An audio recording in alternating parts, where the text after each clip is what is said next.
Vous connaissez certainement des gens intelligents, mais dans cette vidéo nous allons voir des gens qui ont réussi à avoir le QI de Einstein alors qu'ils ne savaient même pas marcher. Nous faisons la connaissance d'Achrist Joswald. Ce garçon est un vrai génie. À ses 6 mois, il commence déjà à prononcer ses premiers mots. Ce jeune garçon a un QI de 146.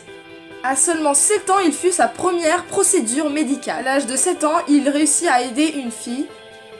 Cette fille s'était fait brûler la main dans un incident. Et maintenant, grâce à ce jeune garçon âgé de 7 ans, elle est capable de réutiliser sa main. Cette fille n'avait pas assez de sous pour pouvoir aller chez le médecin. Ce garçon n'avait même pas de formation médicale et il a réussi. C'est incroyable! Tyler Wilson, à l'âge de 14 ans, devient un ingénieur.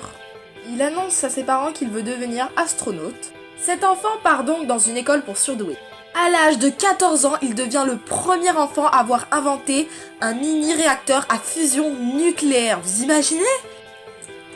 Maximilien, âgé de 12 ans, est à l'université.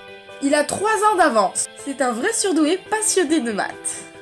Son QI est de 140. Je vais vous lancer une rapide vidéo où il parle. Écoutez son vocabulaire. Ça dépend si on aime les maths, on va voir que c'est une science très élégante. Et en plus, alors là, je vais dire ce que ça veut dire. Je veux dire avec ça, je vais approfondir ça un peu.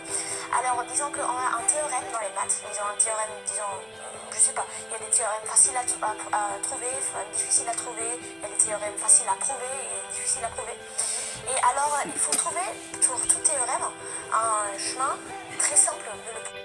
Anala Beavers, à l'âge de 4 ans, a un QI de 140. Elle fait partie des enfants les plus intelligents. Elle connaît tous les états des USA et maîtrise l'alphabet depuis qu'elle a 4 mois.